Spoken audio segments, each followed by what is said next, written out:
Number 3, Santa Claus's Message, A Christmas Story by E. Franklin Tregaskis. 20-Foot was an almost deserted mining camp and presented the desolate appearance of such localities, a wide valley honeycombed by old workings and strewn with debris. On one side stretched miles of barren ranges denuded of heavy trees which had been felled to feed the boilers and timber the underground workings when some of the quartz reefs had been developed after the alluvial gold had been won. These also had petered out. On the other side of the valley were farms, for here rich volcanic soil overlaid the Silurian formation. Consequently, there was still a small population in the district, which accounted for the survival of a place of worship, a state school, general store, blacksmith shop, and on a side road a coffee palace. There were only 2 men here now seeking gold, or fossicking, as it was called. One was a relic of the 60s, known behind his back as Bushranger Bill, or B.B., who, needless to say, had never followed that occupation, and probably, had he visited the barber, who was also the local blacksmith, more regularly, would never have been so designated. The second fossicker was a man of different stamp. With his family, he lived about a mile above the township at the head of the gully in a comfortable, though small, cottage surrounded by a garden. He had brought his young wife here in the early 70s, just after the volcanic land had been made available for selection, but too late to secure a holding, and here he had remained, digging with varying results. When there was enough rain, he sluiced the old workings and, with the aid of one of the defunct company's dams, could win gold during several months of the year. During the dry spells, he sought old tailings and headings among the abandoned holes and had them carted to the sluice boxes. It was a precarious existence. I use the word purposely. Still, to him, the life presented a certain fascination, and occasional windfalls lured him on. At the time of which I write, funds were very low. In fact, there were none. It had been a dry winter, the wash dirt put through was poor, and only a portion had been treated, for Hampton had not been able to sluice since August, and now, near the end of December, rain looked as far off as ever.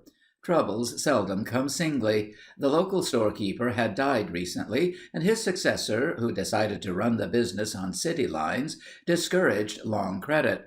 Formerly the family had the necessaries of life assured, for the old storekeeper knew that when the dirt paid, his account had been squared.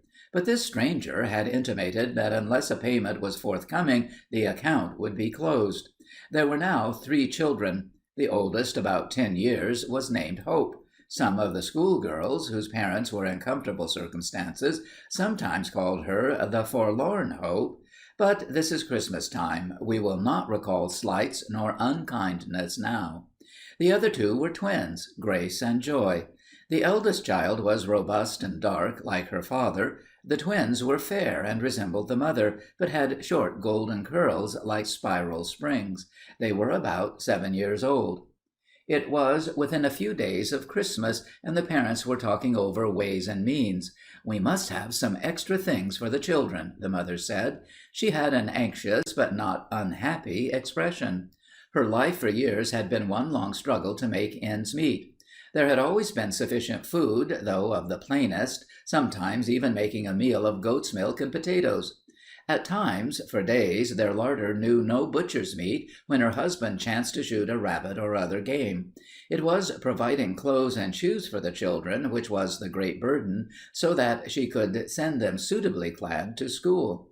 What had gone to her heart most was keeping Hope at times from Sunday school because of her shabby boots.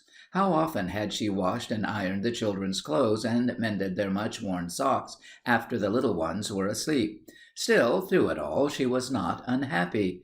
"I've these miniatures of my grandparents in a gold frame. It could be sold for a good sum. Mr. Stoneman would buy it at any time. Leave that at the store for security, and take the letter, too, stating its value. Mr. Douglas does not know us yet." The husband pressed his hands over his face. His voice, though strained, was gentle. "I never expected to bring you to this, Jessie. We should have left this life long ago, but those rich patches in the old workings drew me on. This must end it. When there is water enough and I've cleaned up, I'll take a position in Sydney. I've been very happy here, more so than many of my companions in the old life. I realized this when reading between the lines of their letters," replied the wife. So the miniatures found their way into the Douglas safe, and the good businessman said, in his most oily manner, "Of course we respect your word, Mr. Hampton, and looking over the old ledgers I find you have always paid up. Still, you won't object to my getting confirmation of Mr. Stoneman's letter? Business is business, you know."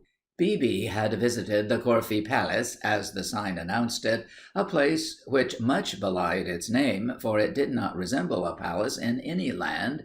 It was built of galvanized iron and stringy bark, and coffee was never seen on the premises. There was a tradition that a traveller could procure a cup of tea if he waited long enough.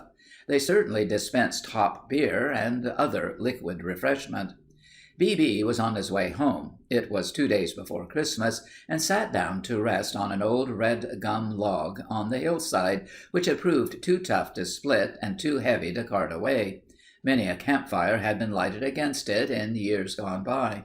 Now the bracken fern provided on one side a soft bed, and some dogwood scrub a shield. As this looked inviting, B.B. sought repose. It was now evening. The lingering rays of the sun streaming over the western hills made even the score-lined gullies and unsightly mullock heaps, with their undergrowth fringes of green, things of beauty. The three children were seeking a stray goat, and chanced to sit on the old log to rest. "We're going to have a lovely Christmas," said Joy. "Roast beef and plum pudding and almonds and raisins." B.B. thought he heard voices. He had heard and seen many strange things in the bush after drinking hop beer and other beverages at the Coffee Palace. "I think I'd rather do without them," replied Hope, who was sedate beyond her years. "Perhaps I should not tell you that Mother sold those pictures in the gold frame to buy us clothes and things." "Of course, pictures are very pretty," assented Joy, "but something nice to eat is much better. And they are real raisins, too, like Mother used to have in England, not the sort you put in puddings, but hanging on stalks. And the almonds are a lot nicer than the nuts we get out of jam." "I wonder what Santa Claus will bring us this year," said Grace. "My sock's not very big," remarked Joy. "I'd like to hang up a sugar bag, only it would look greedy." Joy liked a lot, poor child. Oh, you girls, whose every wish has been granted, whose every fancy has been gratified, have you any thought for your poorer sisters whose lives are so restricted, yet they are thankful for so little, and through it all are good and happy? We hope so. The children ran off chasing each other round the deserted holes and heaps. B.B. sat up and looked after them. Having worked as a hatter for many years, he had contracted the habit of voicing his thoughts. Poor little beggars, and the old man is too proud to take a fiver. B.B. always had gold. He was still watching the children fading in the distance when he struck his hands together. "I've got it. I'll salt his claim. He'll never find out it's Bendigo gold. He doesn't know the game." There is an unwritten law strictly observed among the diggers that no man shall go down the shaft of another without invitation, and to do so at night during the rushes was carrying one's life in one's hand, and B.B. was aware of this. Just after midnight, B.B., dressed in a digger's woolen jumper, which hung down to his knees, a woolen muffler right up to his chin, and a felt hat with the crown pushed up like a cone, appeared about a quarter of a mile from Hampton's home. There was a slight surface depression here, which seemed to indicate a gutter below. Several holes had been sunk along it years before without payable results. B.B., who was an authority, had told Mr. Hampton that he thought the old workings were not worth spending time on. B.B. looked warily round on emerging from the scrub, then cautiously approached, and after a casual glance at the windlass, seized the rope and disappeared. The shaft was only 18 feet deep.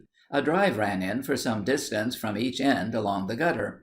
B.B. produced a candle and examined the workings, then drew a tin containing gold dust from his pocket.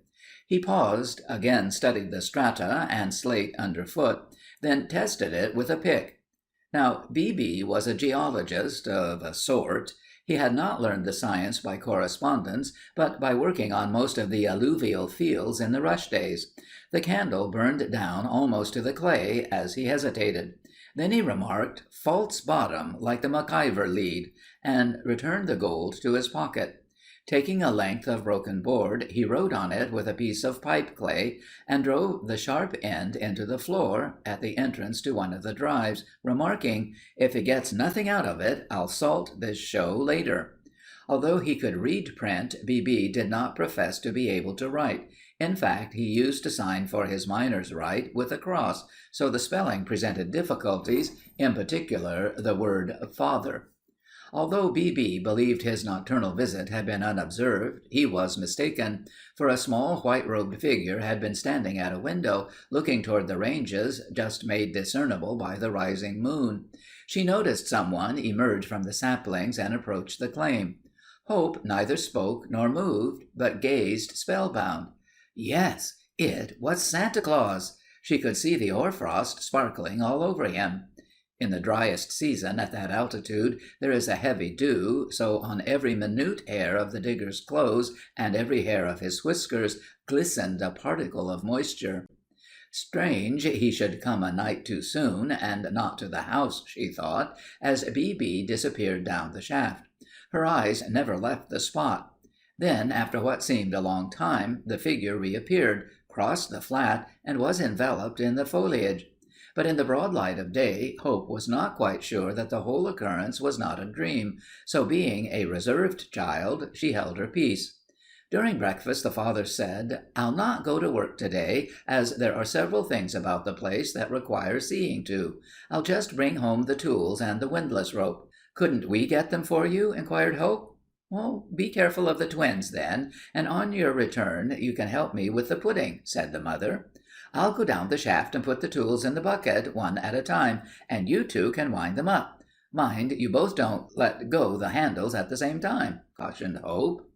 Many a shaft had she descended, for by swinging the rope from side to side she could reach the footholes made in either side of the shaft with her toes, but not without the aid of the rope. When her eyes became accustomed to the subdued light, she saw the message, "Dig de upper Doxmus." So it was not a dream after all. She was far from an excitable child, but her heart beat faster as she determined to test the value of the message. She quickly ascended and lowered the twins, and then set to work, meanwhile telling her sisters of the visitor. "Is that the way to spell it?" inquired Grace. "We must not make remarks about kind friends," admonished Hope. "Santa Claus is very, very old, and perhaps they spelled that way when he was a boy in the reindeer country." "Of course," agreed Joy. "Did you see the sledge and reindeer?" "No, I think he must have left them on the back track," she replied. "Perhaps he got bogged. Pointer's father did last winter," put in Joy. "Not this weather," said Grace. "Besides, reindeer are very strong. Think what big horns they have." "Well, I expect he just put on their nose bags with moss in them and gave them a rest. I'm sure he is a kind man, for he loves children, and I believe he put some gold here for us to buy things for Mother. Now, you can tell that horrid Mabel that you have seen Santa Claus. She said it was all made up." This from Joy. The slate floor was only a couple of inches in depth. Then came some rubble headings. These Hope put carefully aside. Then came the wash dirt. She understood enough of the art to seek here for the gold, so taking a double handful and spreading it on the notice board, she examined it in the lightest position under the shaft. Joy was the first to cry, "Nugget!" The children had often seen such when the father had been cleaning up the sluice boxes. As they spread and respread the wash, each particle of gold was deposited in a pannikin. Just as the first lot of wash was being scraped into the bucket, a voice called out, "Below there! Are you stealing your father's gold? I'm coming down." "We don't want you. Go away!" shouted Hope. Then, putting the pannikin in the hole she had dug, she whispered to the twins, "Go and sit there and don't move for anything." "I'm not frightened of girls. I'm coming down anyway." The speaker, Master Pierpoint, a boy of about 12, evidently led the simple life, judging by his apparel, which consisted of a striped blue cotton shirt, rather small, cut-down moleskin pants, much too large, and one hay-band suspender. "Now, Pointer, if you do, I'll hit you with this board, so there." A body obstructed the light, then two bare legs appeared overhead. Hope made two vigorous blows with the board. There was a yell, "You've broken my little toe." followed by several more yells as the legs rapidly vanished. "You spiteful, black-eyed, turned-up-nosed native cat! Oh, my toe! I'll get square with you, and you two grinning, curly-headed little bandicoots!" Pointer's natural history must have received a bump also. On landing, he took the peg out of the windlass, revolved the barrel so that the rope ran out, and fell down the shaft. "Now, you can stop down there until you starve," he yelled down to them, and limped away. "I'll tell father what he called us," said Grace, who was sensitive. "We can't help our hair being curly. And how are we to get up, Hope? Daddy will come for us, and we must not tell tales unless he asks us about the rope. Boys are all like that. They can't help it." "I'm glad I won't grow up into a boy, aren't you, Grace?" said Joy with fervor. "While we are waiting for father, we will pick out all the gold we can," said Hope. So they set to work, unmindful of the passage of time. "This is all our gold, because we found it," said Hope, "and we will give it all to Mother, just as Father does, except what we keep to buy them presents. Now, each choose. Joy first, because she is the youngest." It is remarkable the capital Joy made out of such a short period. She never allowed anyone to overlook the fact. "I'll choose a new frying pan, because ours has a crack in it, and, if I can have 2 goes, a side of bacon. I'll buy a strip of carpet for Mother's bedside, and 2 glass dishes to put jam in instead of saucers," said Grace. "I'll get her a piano to play on and teach us, and a silk dress like Mrs. Brown's, only more rustly," chose Hope. "And Daddy, we will buy him a box full of old books. He likes the smelly sort, without pictures in them." "I think we should buy him something nice to eat, chocolates and dates. They smell so nice," said Joy. "No," replied Hope with decision. "Men don't care what they have to eat as long as there is enough of it." Joy heaved a sigh. "Glad I'm not going to be a man. Will we be allowed to buy anything for ourselves?" "Certainly not. Nice people don't buy themselves presents." Joy heaved another long-drawn sigh. They were so engrossed in picking out small nuggets from the size of irregular peas to large pins' heads that their father's voice, "Below there," quite startled them. "All's well," replied Hope. "I could not climb up."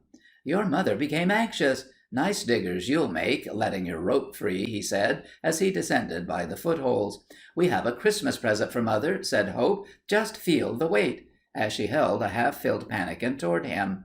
At first he could not see clearly in the subdued light, for the day was cloudy, and most of the particles of gold were covered with clay. Still, a few shone brightly. Then all the blood seemed to rush to his heart, then surge back again and throb at his temples. He leaned across the wall, and for a few seconds gasped for breath, and could not see clearly. Had the dream of years come true? Had success crowned his efforts at last? Still, he said never a word. Hope, aided by Joy, told the story. "And this is the board, Daddy, with the writing on it." He had not touched the pannikin, but examined the board carefully. There was nothing visible. He produced a candle and matches from a tin box, not a sign of a letter. At first, while the children were speaking, he thought it might have been B.B., but recollected that he could not write. No, it must have been a dream, and that conclusion was adhered to. "I think it was God sent him, because Mother is so good," said Grace, who was devout. "I believe he did," replied the father earnestly. "Now, children, you must hurry home and help your mother." "Oh, do wind us up," requested Joy. It would have been much quicker to have carried each up on his back, but he made a large loop at one end of the rope, climbed up, and attached the other end to the windlass. Then Hope put Joy first, being the younger, into the loop, tucked her clothes under her, and the father slowly wound her up. As he landed each twin, he looked into her eyes and said, "Daddy's girl," and each Daddy's girl bored her curly head into his chest as evidence of her affection. Those two were doubly dear to their parents. For some time previously, when that scourge diphtheria swept through the district, it carried their little brother in its train, and for many anxious days the parents were afraid that the twins would follow, and they were so like their mother. With the assistance of the rope, Hope soon appeared. "Now, not a word to your mother until dinner time. Come and call me, and bring the barrow and 2 sugar bags for the wash dirt in the bucket." Here in parentheses we state, Although the false bottom ran for some distance along the lead, the rest of the wash was scarcely worth sluicing. BB had unconsciously driven in the board just over a rich pocket. Still, there was gold enough to buy a grazing farm on the rich volcanic land, and when the rains came in February and March, with BB's assistance, the accumulated wash was sluiced, and the returns provided funds to purchase stock. BB would not accept wages, but the lease of the dam was transferred to him, and he had the use of the races and sluice boxes. But he would pay rent for the cottage, so every fortnight he called at the farm and placed 2 shillings on the kitchen table. The last time I heard from there, the family were living in comfort, and BB, well, he was the same old BB. Now we must return. There was one member of this family who never forgot that Christmas morning, who laid and watched the daylight break over the eastern mountains and listened to the magpies welcoming the coming day. Gradually the sun appeared, his shading beams turning every dewdrop on leaf and fern into a matchless gem. Even the unsightly mullock heaps shared in the splendor, and reflected hues of purple and of gold, as if kind nature, forgiving man's wantonness, were endeavoring to cover transgressions with love, and as the children, in tune with the angelic choir on this glad Christmas morning, chanted, "Hark the herald angels sing, glad tidings to our new-born King," it found an echo in each grateful heart, but with a sweeter melody in the mother place as she realized that the struggle to provide for her little brood was at an end. And I trust the reader and the writer will hear that same glad song, and each heart will echo the message, "On earth, peace, goodwill to men."